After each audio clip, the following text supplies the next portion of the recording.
आसन ग्रहण करें, श्रीमद् भागवत का लाभ प्राप्त करें। श्री सीतारामचंद्र भगवान की जय। सुस्वागतं गुरुदेव।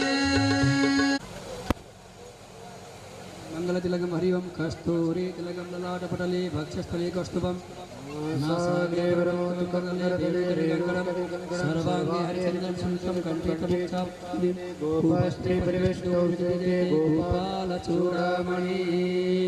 हरि ओम कृष्णाय वासुदेवाय हरये परमात्मने प्रणतक्लेशनाशाय गोविन्दाय नमो नमः।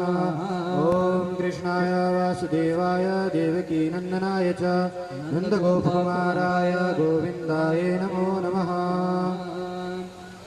ॐ वसुदेवसुतं देवं कंसचारूढमर्दनं देवकी पितृभ्यश्च महायोगिभ्येव च नमः स्वाहाय स्वधाय पितृमेव नमो नमः नित्यमेव नमो नमः। ॐ पितृदेवेभ्यो नमः। गन्धाचित् पुष्पमालां समर्पयामि।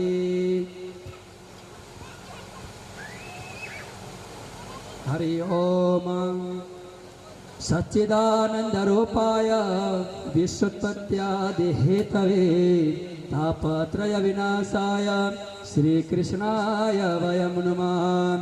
ओम श्रीमद्भागवताय नमः। गन्धाचित् पुष्पं समर्पयामि।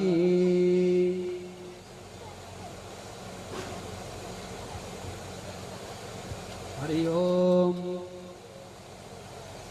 हरि ओम व्यासाय विष्णुरूपाय व्यासरूपाय विष्णवे नमो वै ब्रह्मनिधये वासिष्ठाय नमो नमः। नमो वै ब्रह्मनिधये वासिष्ठाय नमो नमः। शान्ताकारं भुजगशयनं पद्मनाभं सुरेशं विश्वाधारं गगनसदृशं मेघवर्णं शुभाङ्गं लक्ष्मीकान्तं कमलनयनं योगिभिर्ध्यानगम्यं वन्दे विष्णुं भवभयहरं सर्वलोकैकनाथं सर्वलोकैकनाथं विष्णवे नमः। कृष्णाय नमः। गन्धाचित् पुष्पाणि समर्पयामि। व्यासपूजनं व्यासतिलकम्। ॐ चतुर्वदनोर्ब्रह्मा देवाहोरपरो हरि अभालालोचन शम्भुर्भगवन् बादरायणः। देवादिनं जगत्सर्वं मन्त्रादीनां च देवता ते मन्त्रब्राह्मणादीनां तस्मात् ब्राह्मणदेवता।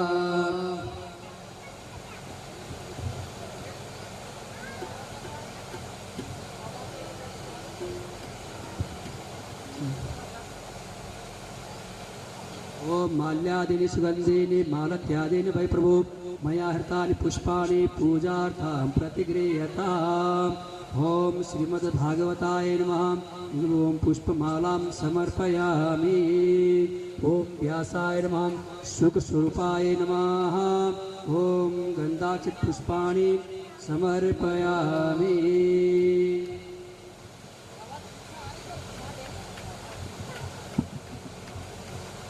माल्यादीनि सुगन्धीनि मालत्यादीनि वै प्रभु मया हृतानि पुष्पाणि पूजार्थं प्रतिगृह्यताम्। ओम देवताभ्यो पितृभ्यश्च महायोगिभ्यो च नमः स्वाहाय स्वधाय नित्यमेव नमो नमः।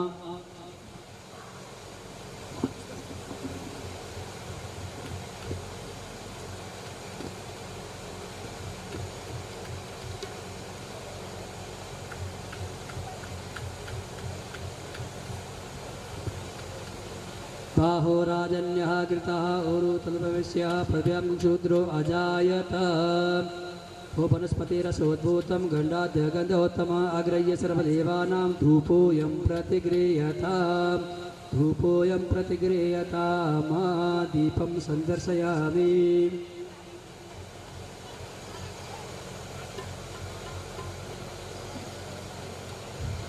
ओम ज्वालामालिन्यः। ओम मनसो जातचक्षोः सूर्यो अजायत श्रोत्रां द्वायुश्च प्राणश्च मुखादग्निरजायत। दीपज्योति परं ब्रह्म दीपो ज्योति जनार्दन दीपो हरतु मे पापं साज्यं दीपो नमस्तुते शुभं भवतु कल्याणम् आरोग्यं सुखसम्पदां शत्रुबुद्धिविनाशाय दीपज्योतिर्नमोस्तुते। दीपनारायणाय नमः। दीपसन्दर्शयामि। ओम जले रसिकलीकरणम् ओम जलेन शीतलीकरण देवता अभिवंदनम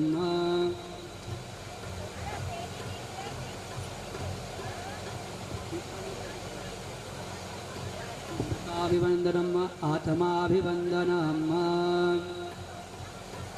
स्वयं आप ले लीजिए।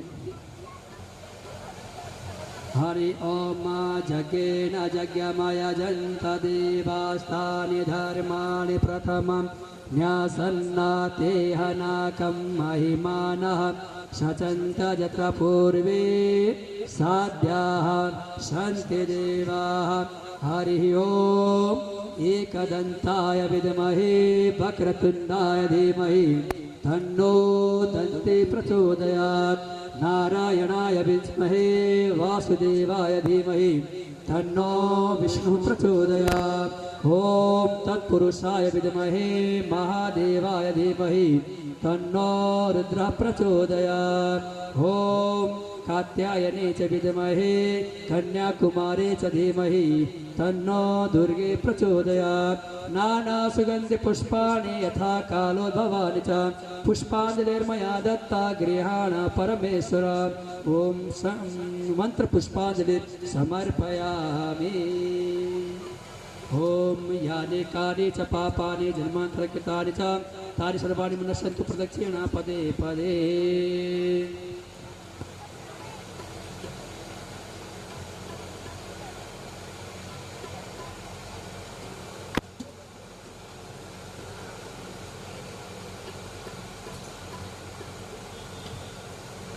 तुलित बलरामा अंजनी पुत्र पवन सुत नामा। महावीर विक्रम बजरंगी कुमति निवार सुमति के संगी। कंचन वरन विराज सुरेशा कानन कुंडल कुंचित केसा। हाथ वज्र ध्वजा विराजे काले मूज जनेऊ साजे। शंकर सुवन केसरी नंदन तेज प्रताप महाजगवंदन। विद्यावान गुणी अति चातुर राम काज करिबे को आतुर। प्रभु चरित्र सुनिबे को रसिया राम लखन सीता मन।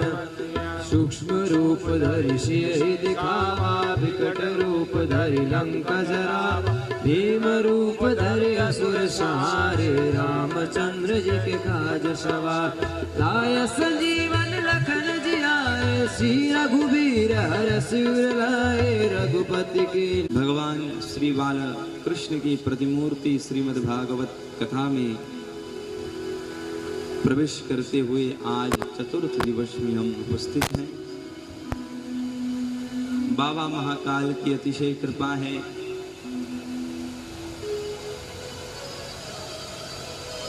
कि इस दानिश कुंज की पावन धरती पर सौभाग्य से श्रीमद् भागवत कथा हो रही है। उनकी अनुकंपा है, महती कृपा है। और कल के पावन दिवस पे हम दिव्य चर्चा कर रहे थे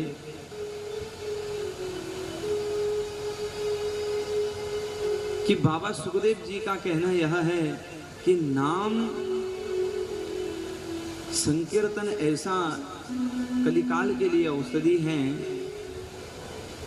कि इतनी बड़ी औषधि अगर और किसी विकल्पों में ढूंढने लग जाए तो कदाचित आपको नहीं मिल सकता। अजामिल बड़ा पापी था, पर नाम जाप करने के कारण से वो पाप से निवृत्त हो गया। उसकी बुद्धि शुद्धि हो गई। फिर हरिद्वार धाम जाकर के खूब भजन किया। उसके बाद कालांतर में भगवत लोक को प्राप्त हो गया। चतुर्थ स्कंद में कुछ शेष कथा थी जो षष्ठम स्कंद में सुखदेव बाबा पूर्ति करते हैं। उन्हीं कथा में वृत्तासुर की भी पावन कथा आती है। वैसे तो देवताओं को नष्ट करने के लिए आया है। बड़ा भारी शरीर है, कह दिया दधीची की हड्डी से ही ये मरेगा। इंद्र हड्डी से बना अस्त्र लेकर के, शस्त्र लेकर के खड़ा है, पर देखो उस शस्त्र में भी भगवान का दर्शन कर रहा है। क्योंकि अगर भक्ति हमारे जीवन में कमी हो जाती है भक्ति की, तो भगवान के मंदिर में जाकर के मूर्ति का दर्शन करने पर भी भगवान का दर्शन नहीं हो पाता है, ऐसा अनुभव नहीं आता है। कभी सोचने लगते हैं तो पत्थर से हैं, तांबे से हैं, मिट्टी से बने हैं, पर धन्य है वृत्तासुर जो असुर योनि में होते हुए भी उस शस्त्र को देख करके भगवान का दर्शन कर लिया। कहते हैं ये भी तो भगवान ही है। अहम हरे तावा पादैकमूला दासानुदासो भवितास्मि भूया मनस्मरेता सुपतिर्गुणास्ते गृणीतवा कर्म करोतु काय। क्या सुंदर स्तुति है, बहुत सुंदर स्तुति कर रहा है। कहते हैं कि मेरी बुद्धि इतनी अच्छी नहीं है कि भगवान के चरण तक पहुंचे, इसलिए अपने आप को दास नहीं मानता। कह रहे दास के दास मानता है। दासानुदासो भविष्यतास्मि भूयः। भगवान का जो सेवक होता है एक दास मान लेना, तो अपने आप को इतना क्वालिटी नहीं मानता है कि मेरे में इतने क्वालिटी नहीं है कि भगवान का सेवक बन सकूं। हाँ, कोई भगवान का सेवक होगा तो उसका मैं सेवक हो सकता हूं, वो भी कृपा होगी तब। तो बार बार हाथ जोड़ के कहते हैं प्रभु हमको कुछ नहीं चाहिए, प्रभु की स्मृति बने रहे। ऐसा दिव्य, वैसे तो राक्षस कुल में है, फिर भी ऐसी सुंदर स्तुति कर गया। और फिर बाद में घोर युद्ध हो गया, वृत्तासुर मारा गया, देवताओं का विजय प्राप्त हुआ। परीक्षित को बिल्कुल भी अच्छा नहीं लगा इस कथा सुन के। परीक्षित को क्यों अच्छा नहीं लगा? क्योंकि उनके नजर में तो यह है कि असुर भी भगवान के द्वारा बना है, देवताओं भी भगवान के द्वारा ही निर्मित हैं, मानव भी भगवान के द्वारा निर्मित हैं, पशु भी भगवान ने बनाए, पक्षी भी भगवान ने बनाए, तो भेदभाव यहाँ करते क्यों हैं? परीक्षित कहता है कि महाराज जब भी आप कथा सुनाते हो असुर को मार दिया, देवताओं को विजय कर दिया, ये कैसी कथा है? क्या देवताओं की कोई गलती नहीं होती है? असुर की ही गलती है, जरूरी थोड़ी है। असुर मतलब एक बिरादरी है। बोले ऐसा क्या हो गया? तो उदाहरण देकर के अभी तो आपने कथा सुना है। देखिए वृत्तासुर इतनी सुंदर स्तुति भगवान का कर रहा था, पर वो मर गया और देवता बचे। ऐसा क्यों हुआ? ऐसा जान पड़ता है महाराज जी भगवान भी कुछ विषमता उत्पन्न करते हैं। ये तो बड़ी विषमता है। समप्रिय सुहृद ब्रह्मन भूतानाम भगवान स्वयं। बड़े बड़े न्यायालय में भी कभी कभी कदाचित किसी कारणवश सही समय सही व्यक्ति को न्याय नहीं मिल पाता है,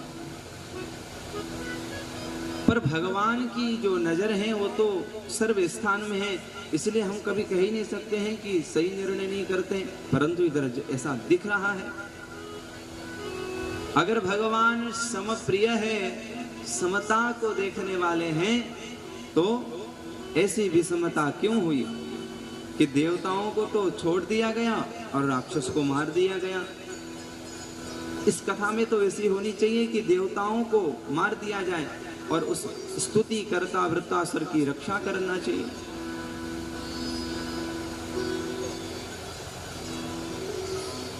सुखदेव बाबा बड़े प्रसन्न हो गए, कम से कम तुम ध्यान से कथा श्रवण कर तो रहे हो। कहते हैं मैं तुमको वही कथा सुनाता हूं जो तुम्हारे दादा परदादाओं को पहले नारद मुनि सुनाए थे युधिष्ठिर महाराज को। बोले कब? जब भारी सभा में शिशुपाल भगवान को गाली दे रहा था। भगवान प्रण कर चुके थे उसकी माता से कि माता तेरे पुत्र 100 से नीचे चाहे कितनी भी गाली दे मैं कुछ करूंगा नहीं, और जिस दिन 100 गाली से ऊपर करेगा तो उसी दिन मैं मार दूंगा। तो आज ज्यादा ही गाली देता गया और आज 100 से पार हो गया, तो भगवान चक्र के माध्यम से उसके गले को उतार दिए। गला उतार गया, मर गया। सब देख रहे हैं भारी सभा में, और उस मृत शरीर से दिव्य ज्योति निकलती है, और ज्योति निकल करके भगवान के शरीर में ही जा गया, समा गया।